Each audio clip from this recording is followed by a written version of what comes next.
Your home is more than the sum of its parts, and creating a truly extraordinary space is about more than picking the perfect products. That's why the experts at Ferguson Bath, Kitchen, and Lighting Gallery are here to help you throughout the entire process to create a home that's as unique as you are. Bring your vision to us. Schedule your showroom consultation and see more from brands like Monogram at build.com/Ferguson.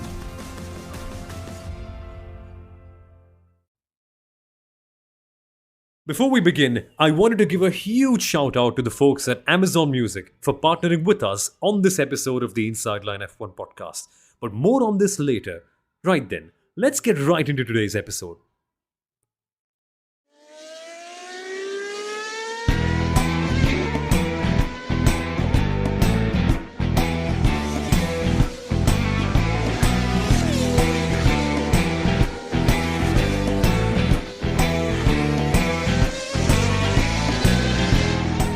And so, after years and years of hype, the Las Vegas GP is finally over. Does it feel flat at the very end of it? Does it live up to all the hype that we've built up over the last few months and days as well? That we should discuss on the Inside Line F1 podcast, among many other things as well. We should talk about the grandstand gate, the manhole covers, the stewards, about so many things like the surface as well. And also, is a 5-second penalty for Max enough, or was it more of a gift? What do you think so, Kunal? 5 seconds for Max. I mean, yes, he accepted it, but in a way, if you come to think about it, he actually benefited from that penalty. If he was forced to drop down, maybe Ferrari could have had a win. If we had a manhole cover not really blowing up, maybe Carlos Sainz could have been winning. Who knows? And maybe if the fans were allowed to stay in the grandstands on the Thursday, they wouldn't have had a class action suit towards themselves, the Las Vegas Grand Prix. I mean, we all saw it coming at some point of time, saying if you mess up a service in America, there's a good chance somebody could sue you. In this case, there are lots of somebodies who is suing Formula One. But should we really open with the suing part? Should we really open with the penalty part? Or should we just really get to how good or how bloody damn good this race was and why we really think, giving insights, of course, why we really think that this was a damn good race. I mean, when was the last time, gentlemen, that we had the top three in the battle for the win on merit? We literally had no clue who's going to finish first, second, or third. But I must admit, when I saw Max closing in on Checo and Charles, I said, I know he's finishing first. I didn't know the position of the other two drivers. It's like the Jaws background music working on, right? You can see Max coming in and dun, dun, dun, dun. You know it's the end coming through. But funnily enough, Sundaram, after Singapore, this is the first time that we've had a gap that close. And at last, yes, we've had all the chaos in the background. Yes, we have a smiley on the Las Vegas sphere and a Google Chrome logo and Fernando Alonso's face and so many other things on there. But at the end, I think it's fair to say it was a good race, right? In a way. If we're talking specifically about the race, I think it was a brilliant race. I think there's no other way of looking at it. I think the general hype was around the whole event in entirety. Sure, there were things that could have been better. Sure, that there were things that should have been taken care of beforehand itself. Considering the sort of hype, considering the sort of price that people are paying for the event. But generally, if we look at the race in isolation, I think that was a bloody good race. It had everything. It wasn't the case where one battle dictated how the race went in general, but I think there was a lot happening up and down the whole grid. Safety cars, collisions, difference in strategies as well. So in general, I'm very, very happy with what I saw in today's race. Let's see how next year's race goes. And thankfully, we got the moment of the entire season. At the end of the year, we do the Inside Line F1 Podcast Awards, where we review all the bullshit moments that we tend to see, right? All the rubbish that normally people would miss that we keep an eye on. And one of those things was Bruce Buffer screaming Sergio Perez's name right on his face. And Sergio just didn't know how to react. He was just kind of confused, like, am I meant to be shouting? Am I meant to be puffing my chest? It's funny how... It's funny how the American treatment feels so awkward to all the Formula One drivers. But let's get to that in a second. Firstly, let's tell you who we are and what this is. Yes, this is the Carlos Sainz Fan Club podcast. It's also the Carlos Sainz Heartbreak Consoling Club podcast as well. But more formally, we're known as the Inside Line F1 podcast. My name is Somal Arora. I am the host of the Indian Racing League and also the voice of the MotoGP Indian Grand Prix. Joining me as always, F1 stats guru, our friend Sundaram Ramaswamy, who is a part of the WTF1 content creator pool and also the official statistician for the Indian Racing League, among many other championships, including, hopefully soon, the F1 Academy Series as well. And of course, Kunal Shah, the former marketing head of the Sahara Force India Formula One team, which, by the way, is a very interesting point because we're going to have a special connection episode to that coming out soon on the podcast. Stay tuned, folks. But also, he's currently an FIA accredited F1 journalist working for the Viaplay network in Norway. Now then, Saturday night race, 1 o'clock local time. There's chaos all along. Guys, do we want to talk about the serious stuff first or the banter? Because in a way, what we saw on track was fantastic. But there are also times in cases like the grandstand issues, like the manhole covers, like the max penalty or the surface, that really, I think, put to highlight why this was such a hollow event in a way. It's kind of like all American sports, that the hype is so great, but they lack in their fundamentals. And the fundamentals, right, just basic stewarding, I think that was a bit off. What do you guys think of the Carlos Sainz penalty, firstly? Because in my opinion, had he not got that penalty, genuinely, I think it wouldn't have been Max winning the race. I mean, look at the pace. He went back down to the back of the grid, came back up to P7, even though he had a disaster and got impeded by the safety car. I just get a feeling, Kunal, that we got lost. I mean, we lost out on an even better battle than we got. Well, yeah, we lost out on a battle, most definitely. But I see what you've done here, Samuel. You very nicely weaved us all as the Carlos Sainz fan club members. Are we not? Well, I'm actually a fan of maybe 18 out of the 20 drivers on the grid. And probably if you're an avid listener of our podcast or follow us on social media, you know the two drivers I'm not a fan of, right? So very clearly putting myself out there. There are two drivers who I'm not a fan of. Quick hint, North American drivers, but we'll leave it at that. There we go. But so according to Helmut Marko, that does not include Sergio Perez, right? Yeah, you could say, I mean, yeah, so that's true. Yeah, depending on how he sees his map or his globe positioning. But no, on a very serious note, the Carlos Sainz penalty is a bit of a bummer, right? Because when something like this happens, the stewards actually said we don't want to penalize him, but we can't do that. And that's why we have to still penalize him. To me, the bigger challenge here was not just the grid penalty, which saw today's entertainment be impacted. And I say entertainment because imagine we had three cars from two different teams battling. Could have been four cars from two different teams battling, strategy against the other, one holding up the other. We've seen Carlos Sainz's defensive driving in the last few races as well.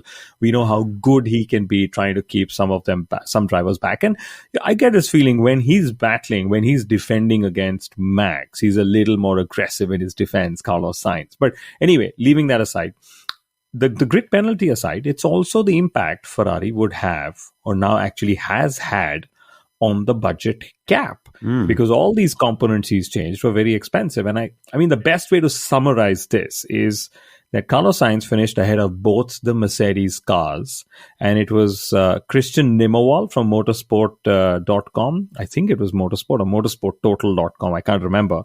Was the one who sort of said that it was Mercedes and Toto Wolff specifically who vetoed against giving Carlos Sainz a free change of components, because obviously Ferrari and Mercedes are battling for P2 in the Constructors' Championship. I mean, come on, Sundaram. I mean, if it was Toto's car that got hit up by this, surely he would be complaining as well, right? The only thing I've learned from looking at all the last couple of years and all the media interviews that Christian and Toto do is to never trust what a team principal says when they're on a job, because they're just so, I mean, sure, they have to do what they have to do for their team, but come on, you can't be that lacking in principle, if that's the right word.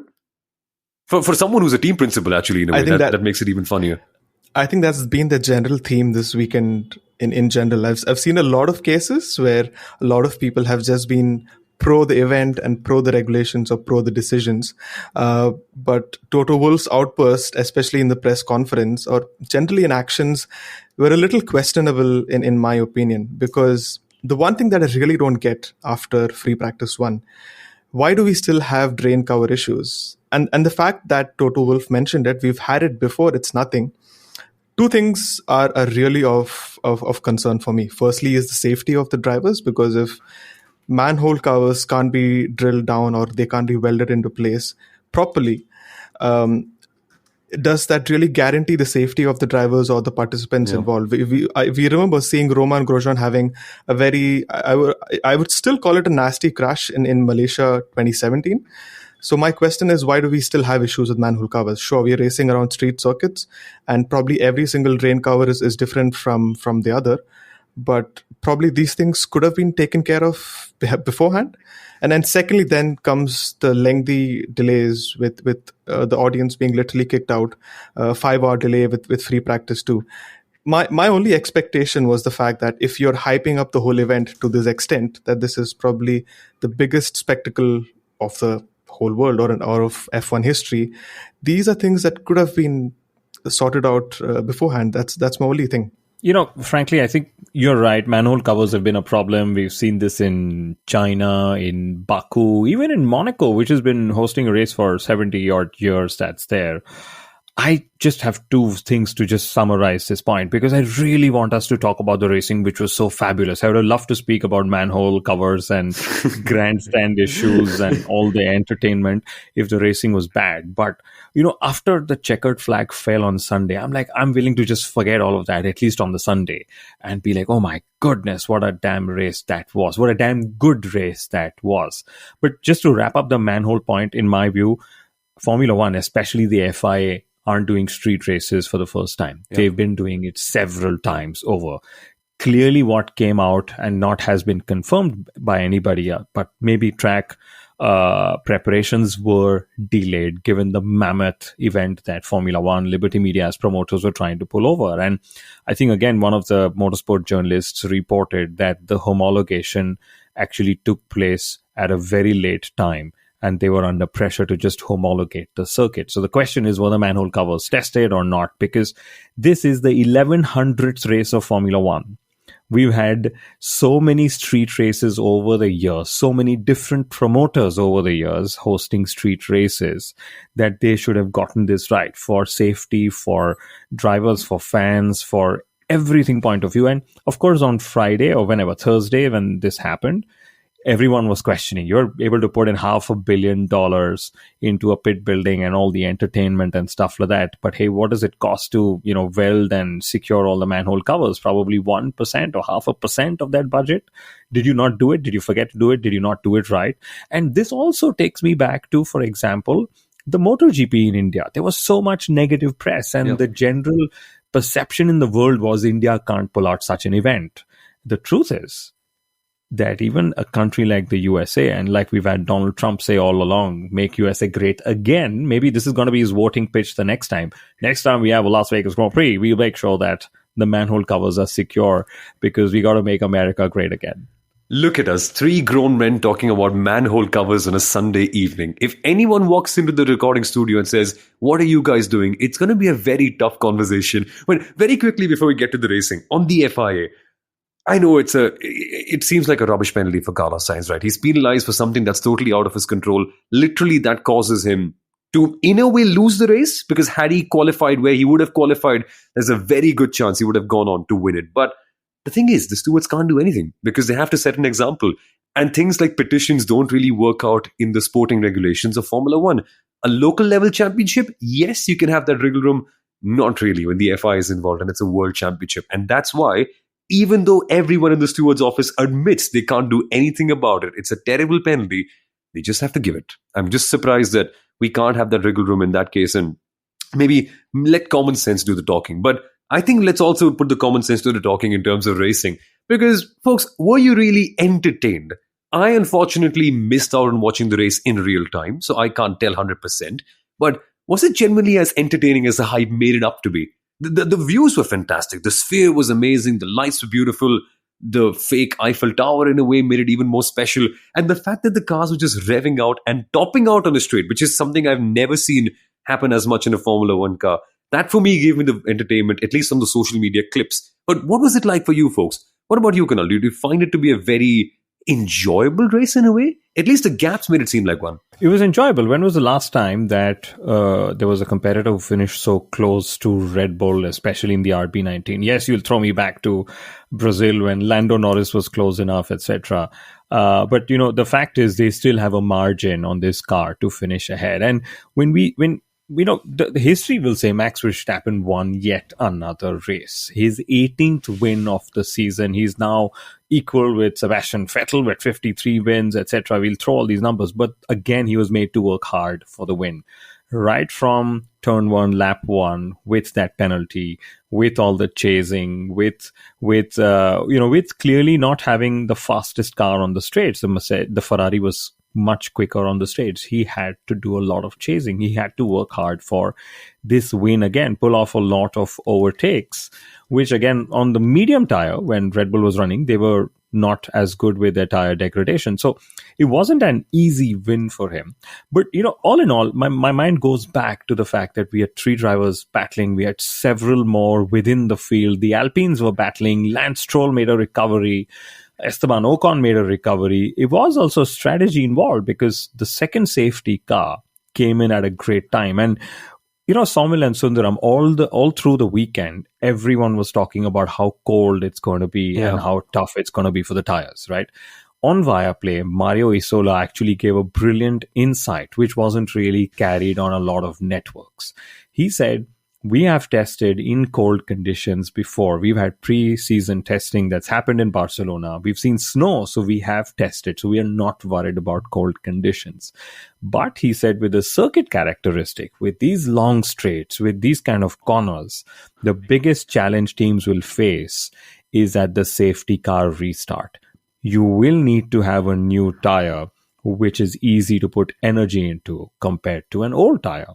Guess what happened? Second safety car, both the Red Bulls on the new tire, Charles Leclerc on a 5-lap-old hard tire, and we know how that race panned out. So that insight from Isola now makes so much more sense. So I really hope that, I'm pretty sure the teams knew all of this all along.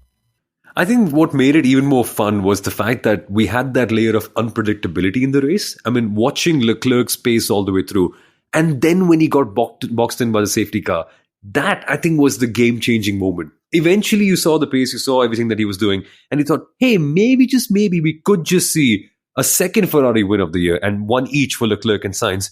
But I want to talk about the safety car, Sundaram. At that point, do you think it was the right or wrong thing for Leclerc to not box? Because he just had new hard compound tires that were 5 laps old.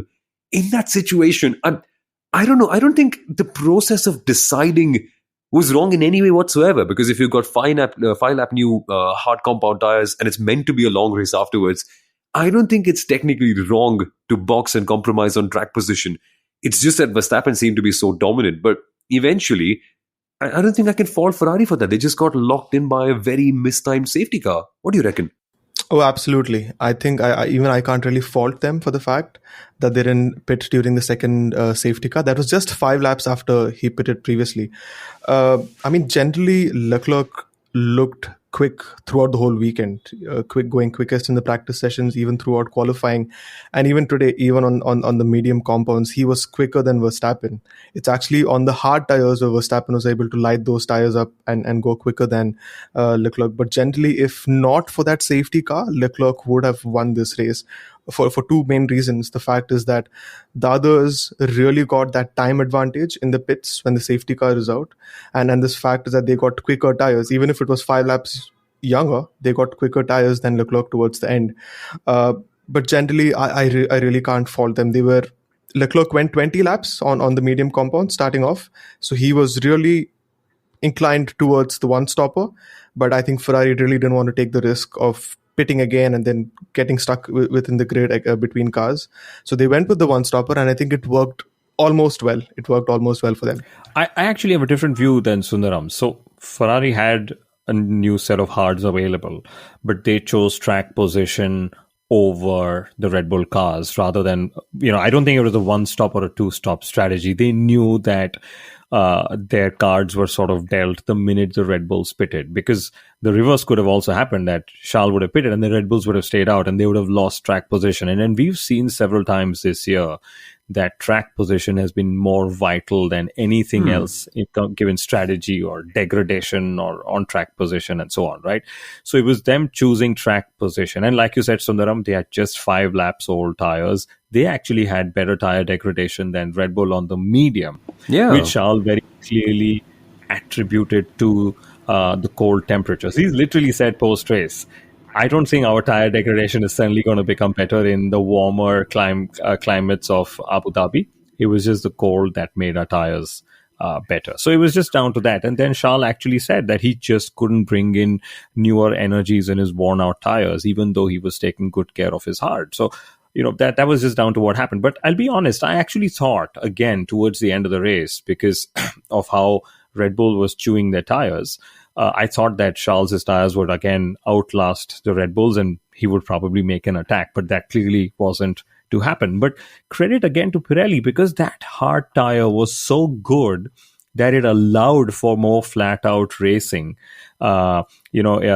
Las Vegas. And if you just go back to Qatar, we were all discussing, let's mandate stint lengths, because that will make drivers push harder between stints. But imagine this, you have a really good tire, no mandated stint lengths, and the drivers were still able to push harder. So that sort of just made the difference. And, Sundaram and I were just digging through some data. In the top 10, if we were to just look at the strategies, there was just Charles Leclerc who didn't pit under the safety car, the safety car that was on the lap 25 or 26. Okay, in the top 3, there was also Ocon who didn't pit under the safety car, who finished 4th. Great recovery. And then it finally was Oscar Piastri who also didn't pit under that safety car. So pitting under the safety car is typically what most people were doing in that top 10. One of the other reasons why a lot of other drivers, if you look at the bottom half, people like Albon or Sargent didn't pit, was the fact that they didn't have a spare set of hard tires. So it was really just many of the top 10 finishers finishing where they finished. And we mentioned Ocon. We also have to touch upon, I think it's important to touch upon where Ocon and Stroll finished.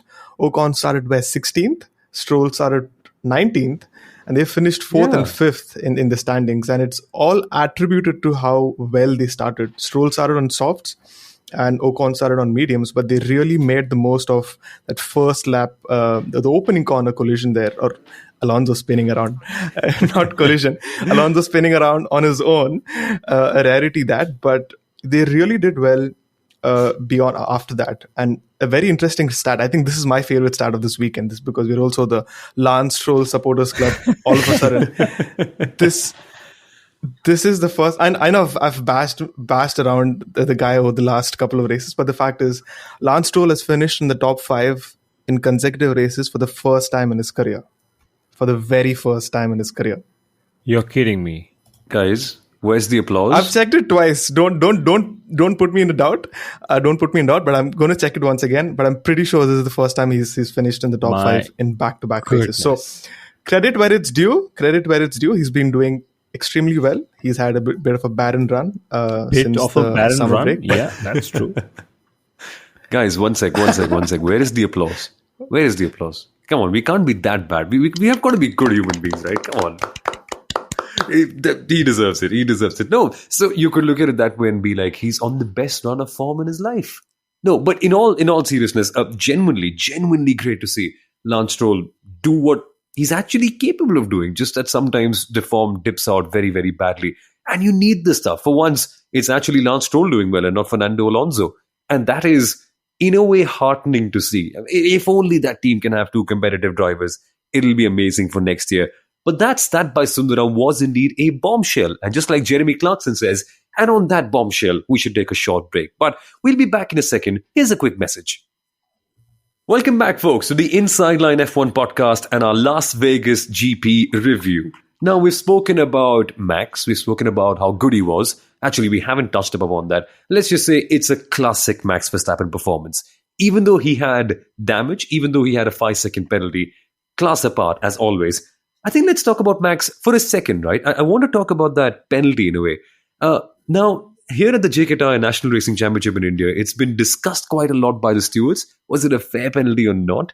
It's kind of funny, isn't it, Kunal, when you come to think about it, that the 5-second penalty, in a way, is a gift for Max, because after that, even though he admitted full blame for it, fair enough, fair play to Max for that one. In a way, because he got to stay ahead of Leclerc, A, it helped out with his tires. He wasn't able to be in dirty air, which is great for your tire wear as it goes on. And B, clean air to Max. That's like giving I don't know. That's like, name a good warrior. That's like giving. No, Julius Caesar wasn't a warrior. Okay, that's like giving Brock Lesnar a fight against a lightweight athlete. He'll just crush him completely, and that's what Max did with the clean air eventually. Especially in that Red Bull, right, which is so good on its tires. Yeah. So, the FI should necessitate a swap in such situations, because track position, like we spoke before, is crucial. Running in clean air is even more crucial. And somehow, Max, I like the way he explained it. He said, actually, I was just slipping on 4 tires. I didn't intend to run him out, but I just ran out of grip. And then he said, we actually, both of us, braked late. Fair enough. He admitted his fault, which is always a good thing, which is not always a Max Verstappen thing, especially in, wheel-to-wheel combat. But Max was actually out, in a very lion-hearted way to get to anybody and everybody who got in his way. It was Esteban Ocon in qualifying. Then some dude named Steve Hill from Las Vegas Grand Prix who was trying to, shoot down Max's comments against Las Vegas. And then when the Thursday fiasco happened, Max literally said something like suits him. So, it was like kind of way of getting back to Steve for what he said. But, all in all, that Red Bull was epic. And the circuit configuration was so good that usually we get the, straights, slow speed, medium speed, high speed. These are the 4 variables on which you compare cars and packages. Las Vegas was slow speed, straights. Literally just 2 variables that you compared. And Red Bull was consistently second fastest across both of them. Okay. And that's why the Red Bull was just so good on this. And somehow I also love these low downforce, low grip, icy circuits, because you could see on the onboards the drivers were constantly fighting the car. They had those steering movements that they were doing all along, which sort of helped. I'm sure the track temperatures, it being colder, helped as well. There was a lot of track evolution, which we saw in qualifying, we saw during the race as well, and maybe we should touch upon qualifying a little later on in the show as well. But all in all, Max Verstappen, another super win that I think he dominated in a way that we've seen him dominate all season long. And I only thing is, maybe he can just let people be like Ocon or Steve Hill or whoever, and just fine. Let somebody have their way on him. It's like my way or no way with Max Verstappen. Not that I'm saying is right or wrong. I'm just making a comment. He wouldn't be Max if that was the case, no, Kunal? He wouldn't be the kind of driver or the person he is if he just let them go in a way. But I find it funny. Then he'll be neutral or medium or average Verstappen, right? He's Max in all his emotions or whatever. Daddy joke. Oh, God. I should have given a daddy joke alert, but... You finally gotten to my level of jokes now. I love it. Have I had that much of an influence on you? Well, I should ask my daughter if my jokes have become better. She's the only pure metric for this. But now that we're talking about influence in a way, it's interesting how the Verstappen influence kind of came to Sergio Perez in this race. I liked what he did in a way. His pace was good. We were genuinely interested to see if he could potentially get pole. Now, that didn't work out according to plan. But in the middle of the race, there was looking like a time where he could have at least gotten Leclerc, but eventually that got faded out as well. Fair to say that it was the best that he could have got, Sundaram? At least looking at the data, at least looking at the lap times and hearing his side of this race, it seemed like the best he could have done. But in a way, it's still much, much better than what he's seen so far. And we slandered him a lot for his terrible performances. I think it's fair to comment that he is much better now than he was a few races ago. And that's quite heartening to see in a way. Oh, absolutely. And, the sort of form that he had in Qatar especially, you kind of see a driver going down that downward spiral. And you just hope that it stops at some point and the driver gets a little bit of momentum, a little bit of confidence. And that kind of worked in Brazil the last time out. I felt him battling with Alonso throughout the latter stages of the race and still coming out just a little bit behind him. I felt this is probably a step in the right direction for Perez, that he probably going to see a couple of good performances from him. And thankfully we saw that today. It didn't start off well. I mean, he didn't have the best of qualifyings, and he didn't have the best of the opening laps as well. He had to pit. He was caught up with the whole Alonso Bottas thing over there. But what he made out of the race after that, sure, the safety car also kind of was helpful in that sense. But what he made of the race thereafter was very, very impressive. And the moment Perez actually passed Leclerc, I was like, okay, probably Perez is going to win another race. I kind of started imagining or visualizing all those sort of stats that go into Perez winning a street race, but then Leclerc brought it back. But I think this kind of silences all the rumors, at least for a little bit, in Perez's part. He's done well in the last 2 races, and let's hope that continues for him in the future. In a way, one of the go ahead. Okay. So Perez actually, I like how, all he needs is 1 or 2 really good weekends, and suddenly everybody is happy to back him, including himself, and it's all in the mind, which is great for him. Congratulations, Mr. Checo Perez, on P2, and all our Mexican listeners, who we know there are tons of them out there. But the main thing is, again, an insight on why Checo Perez couldn't keep the lead, even though he had the lead of the race, right? What Sundaram just said is Checo was actually in a higher wing configuration than Max Verstappen. And he accepted that he was actually losing out on straight line speed advantage compared to Charles Leclerc, and then, of course, to Max Verstappen as well. Which is why when Charles was able to make that dive in and just make the overtake, it was just down to the extra speed advantage that Charles had on that back straight. So all in all, great recovery. I mean, not the best of Saturdays for Checo, but we've seen that everybody calls him a Sunday driver, which suddenly could also work against him next year if somebody else comes in battling the Red Bull Racing clan. And that high wing setup, in a way, I don't think he means that had he gone for the low setup, he would have won. Because some racing drivers, the reason why they do that is just to cover up for their deficiencies. Sometimes you need more confidence heading into the corners, which is probably the reason why Sergio might have gone for a setup quite like that.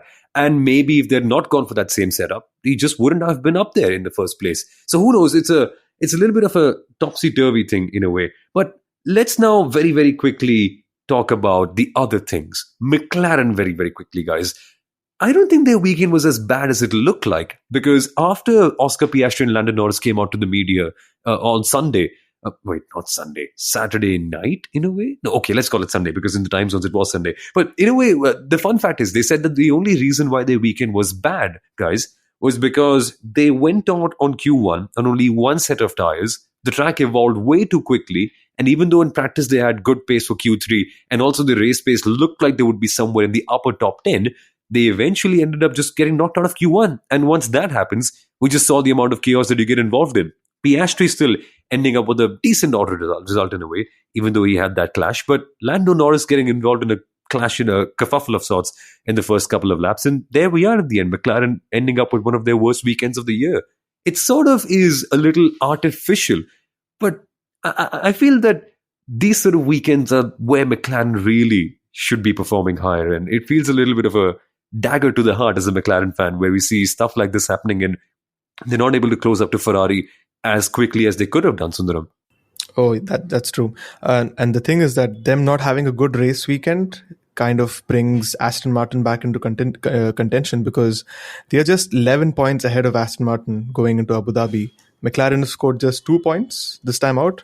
Aston Martin scored, how much was it? 12 points. They scored 12 points today. And that kind of takes things. I mean, Ferrari and Mercedes are just 4 points away from each other. But yeah, McLaren, I think they did have a decent pace and they would have finished, like you said, in the upper top 10. Piastri could have, I think Piastri did extremely well for however long he did before the incident with Hamilton. But he was making moves. He looked strong. He finished 10th. He finished 9th eventually, but surely he could have been up there 5th, 6th. An unlucky weekend for them, all in all. Not the best, but probably the whole circuit configuration probably not working in their favor. But things could probably be better in Abu Dhabi. And I'm going to explain the McLaren situation a little more, because yes, it's down to bad luck, bad results, all of that. But this also highlights the challenges that drivers are now facing in qualifying, because clearly, the the Las Vegas Grand Prix qualifying was a different challenge. Usually you want to keep your tires alive, so you drive really slow so you don't burn out your tires on the opening lap itself, or the out lap as we call it, right? In Las Vegas, it was the opposite. You needed to do 2 or 3 high-speed runs for you to get your lap in. So suddenly you were fueled up higher and you were just going round and round and round, and your second and third and fourth lap sometimes was giving you the key lap time you needed in qualifying. But there were 2 more complexities. You have the maximum delta time you got to follow. You cannot open up a gap even in the pit lane now with all those weird FI rules that have come in. So what happened is a lot of, Checo Perez, he was out of the car instead of being out on track, trying to have another go at the lap times, right? So run plans for a lot of teams were compromised because you were suddenly needing to not just plan for your rivals doing 1 push lap, they were all doing 2 or 3 push laps. So how do you plan for such a run plan? And I think McLaren were just caught out with that. And then, like you said, Sommel, track evolution was big. But I love this about Formula One. Different tracks, different temperatures, different compounds, all of them offering different challenges each race weekend. The narratives keep changing. The variables keep changing, right? And at the end, very glad that Lando Norris was, fine and safe. That seemed like a relatively simple crash, but he had to go to the Circuit Medical Inspection Center, and then he was admitted to the University Medical Center, which is basically the hospital that I believe was affiliated or joint with the Las Vegas Grand Prix, for precautionary checks. And it was only, a couple of hours after the crash that he was released after those precautionary checks as well. But this means that Aston Martin, which we all wrote off after some point, are now, how many points? I think 8 points away from McLaren, which is fantastic. Whoa. McLaren's 2 points. 11. Is it 11 points? Yes, 11 points. Sorry. Yes. Yeah, my math is always bad between 8 and 11. So anyway, and McLaren's 2 points is their lowest score from a race weekend in which they have scored points. And mind you, they haven't scored points in 5 race weekends this season.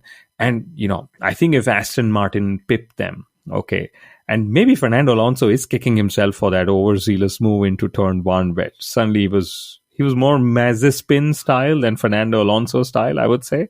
But to just finish 4th would give Aston Martin so much of a psychological advantage into everything that they've tried to do this year. And mind you, they've made a significant step from last year to this year.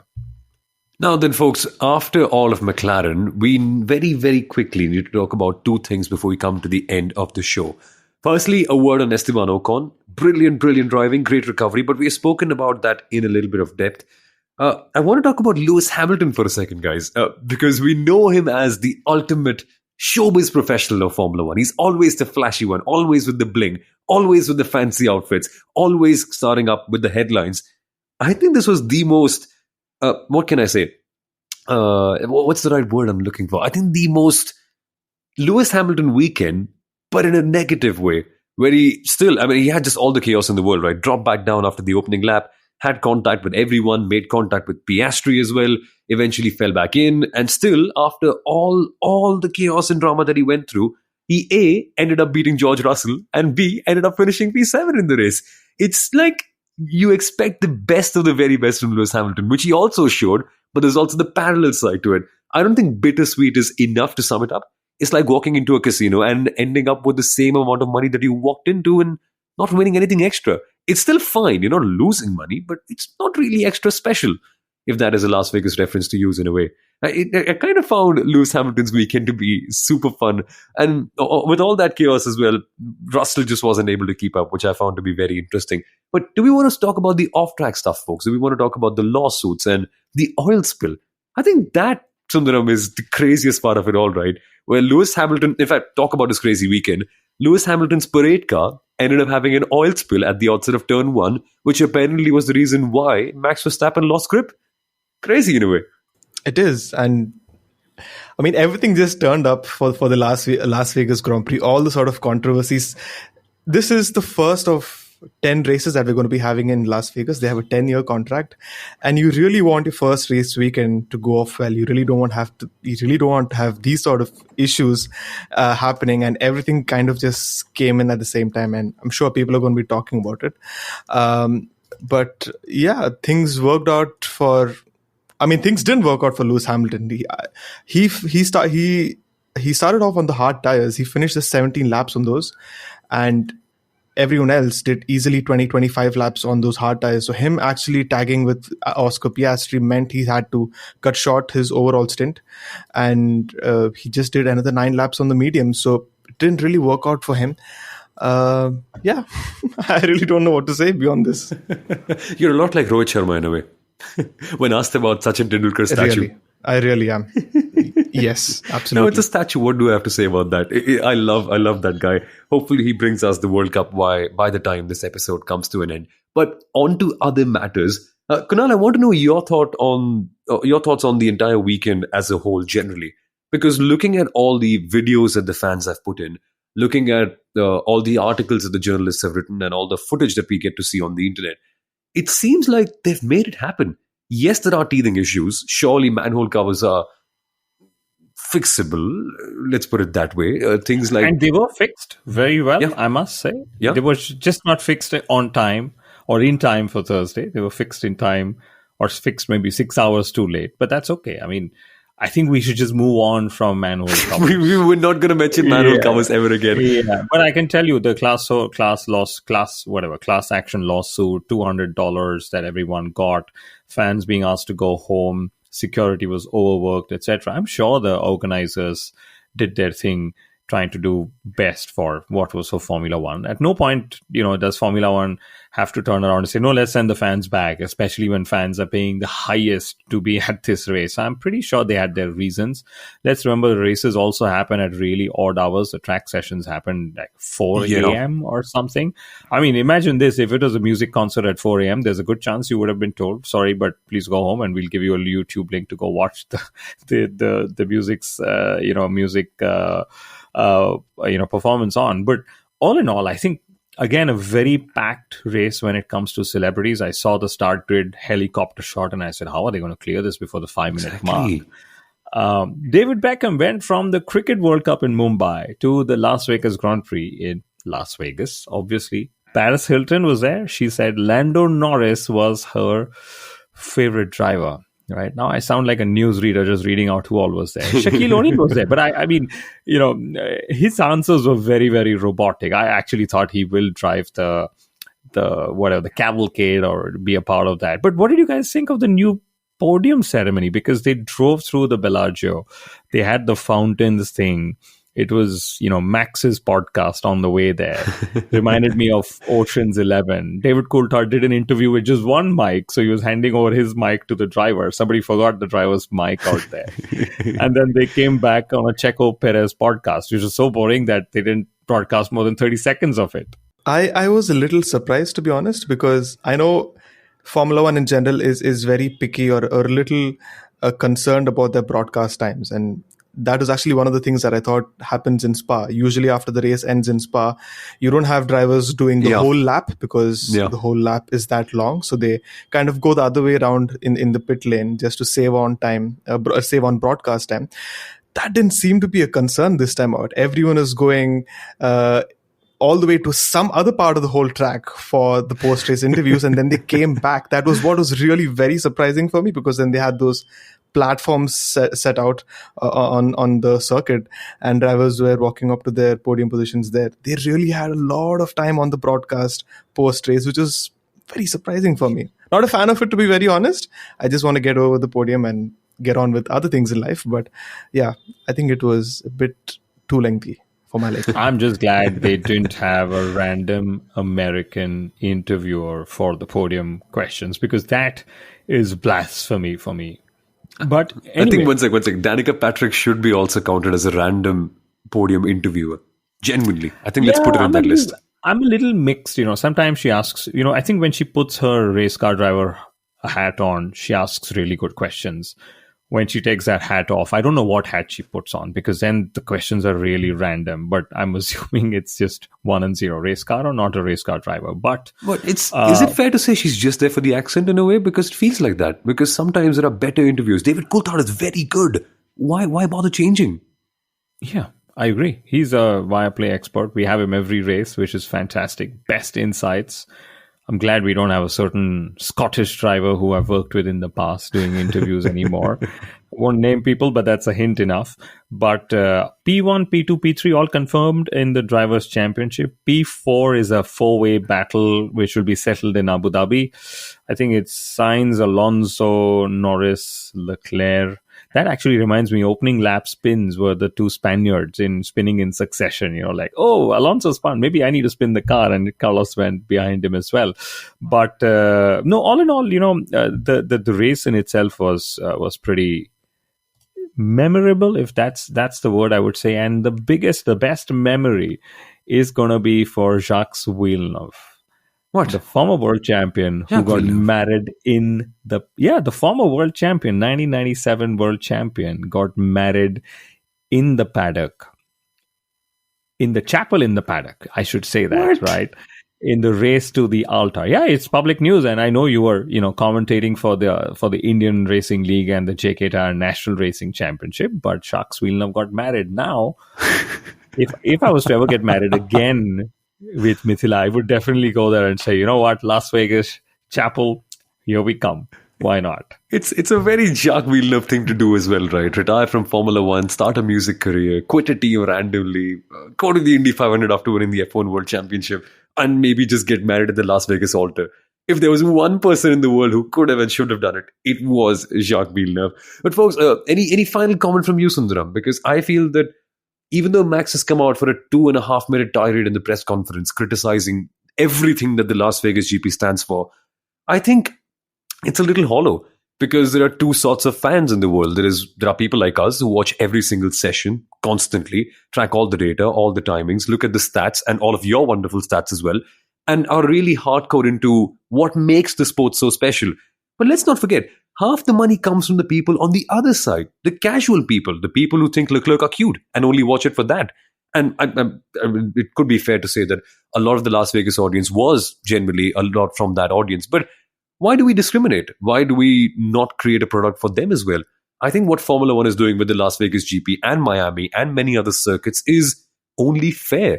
It is meant to be a profit-making enterprise, right? It's not meant to be a boon for the sport. Formula One is a business at the end of the day. It's not meant to be kind of like a religious pilgrimage of sorts for racing lovers. It's essentially there to have a profit on the business for Liberty Media, and that's what it stands for. And that'll always be the case in any business or any sport. The fact being that there's always two different types of fans. Sure, we call us purists or whatever it is. There will always be fans who don't watch every single session. And what they created, I think, with Las Vegas, I think even more than the Miami Grand Prix. If there are any casual fans who tuned into the race, just the race, and probably not even any of the practice sessions, I think they were treated to a very good race. They were also treated to a very good qualifying in that sense. And sure, they're probably going to turn up for the race next year because of how well this event turned out. The main event is what I'm talking about. And I think that's also good in that sense. Formula One, we kind of know why Formula One went to Las Vegas. We know why Formula One chose that particular section, why they chose this venue as the circuit.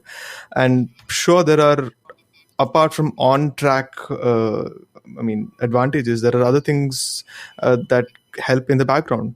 A lot of business opportunities that arise from this locally and for Formula One. So in that sense, I think they will go away feeling happy. Yeah. And I have to ask a question. Toto Wolff said, who in Europe watches these sessions anyway? Okay, the Spotify poll this for this episode is going to be, if you're anywhere in the world and you watch free practice sessions, please answer and tell us what all sessions you actually watch. Tick off all the sessions you watch, because I know a lot of people who watch pretty much all the sessions out there. But an interesting point about, this whole business. Now, F1 teams have become these franchisees being valued at $1 billion or a couple of $1 billion. You can throw any number and you'll just say it's a valuation, right? Here's my small take, and I know now we've definitely breached the 40-minute mark, which is what our review episodes are typically as long. But hey, it's Las Vegas and it's a Sunday, so I'm hoping that people will still have been tuned in. So thank you very much for your time. But with Formula One teams becoming positive business entities, making a profit, your survival in the sport, your survival instinct for the sport changes. 5 years ago, when the businesses needed to perform on track, to survive, they were as hungry as ever to perform on track to survive. I'm not saying the hunger's gone down in any way, but now they know whether they finish second or third in a race or in the championship or whatever, the business is still making pot loads of money, right? And that was, I think, that the Toto Wolff, the businessman in Formula One, who spoke on that Thursday or that Friday, actually, because the team principals speak a day after the drivers, right? And not the team principal of a Formula One team. No, I find it interesting how things have all gone about all the way through. But yeah, Sundaram, you had a really fun point, right, on this entire weekend. And anything that really pops onto your mind? Well, I'm just looking forward to one more thing right now. I want to see if Ferrari is going to take the Las Vegas Grand Prix promoters to court, because that's what Haas did in 2017 when they had a manhole. I know we've spoken enough about manhole covers, but I know we've spoken enough of that. But actually, Haas took the circuit to court in 2017 over the drain cover coming loose and giving the sort of damage that Romain Grosjean's car had. Who won? And that whole thing took who won? That whole thing took a year to settle, and they did pay the team out of their insurance money. The circuit did pay. I'm not sure if they did that if Williams did that in 2019. When was that? 2019, yeah. Baku? Was it 19 or 20? 2019.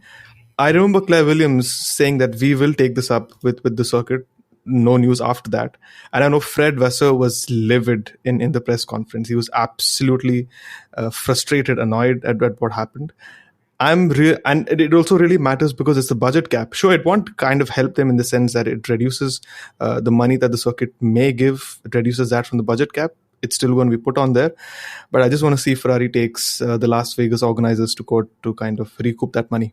Yeah. You mean if Ferrari will take Liberty Media to court to just say, you're paying us so much money, you pay us a little more for the damage of the car. But hey, that's what Liberty Media gets for taking on for being a promoter in Formula One, I guess. But at the end of the day, all is well that ends well. And yes, it might have just been a Verstappen win at the end of the day.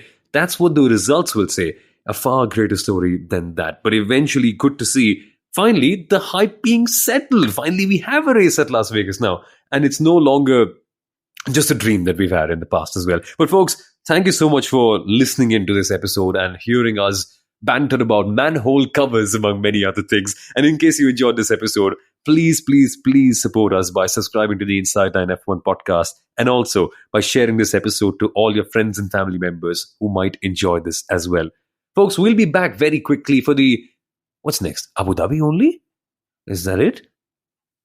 Yeah, I think it is Abu Dhabi only. So we'll be back for the Abu Dhabi GP preview very, very shortly. But stay tuned to the Inside Line F1 podcast, folks. Thank you for listening. Bye-bye.